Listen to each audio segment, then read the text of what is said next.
ჩვენ დღეს თურმე აი ამ სწორედ ამ ჩინელ ოღონდ ამჯერად უკვე ხანდაზმულ მასწავლებელთან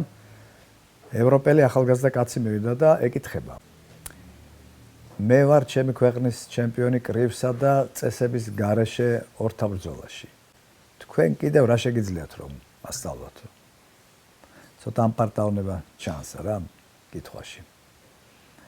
ის ცოტა ხანს დაფიქრდა და მერე უთხრა წარმოიდგინე შენ რომ უცხო ქალაქში მოხვდი და ბნელ ქუჩაზე უნდა გაიარო აუცილებლად რომ შენ სასტუმრომდე მიხვიდე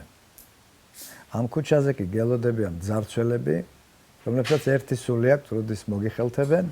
რომ კარგა მაგრად გცემონ და ყველაფერი წაგართვან რაც გაგაჩნია და ბოლო ფრაზა ასეთ იგავებს ოჰენრის გემოვნება აქვს ბოლო ფინალური ფრაზის კულტურა არის ძალიან მაღალი კარგ იგავში აი რა უთხრა მე შენ გასწავლი როგორ არ უნდა მოხვდე ასეთ ქუჩაზეო მოლოდინი ასეთია რა რომ მე შენ გასწავლი როგორ იქნიო ეს ხელფეხი და როგორ მოიგერიო ესენი მაგრამ თავარი სწორედ ეს არის როგორ არ უნდა მოხვდე ამ ქუჩაზე იმიტომ რომ ბრძენი ადამიანისთვის პრობლემის პრევენცია გაცილებით მაღლა დგას ვიდრე პრობლემის პოსტფაქტუმ მოგვარება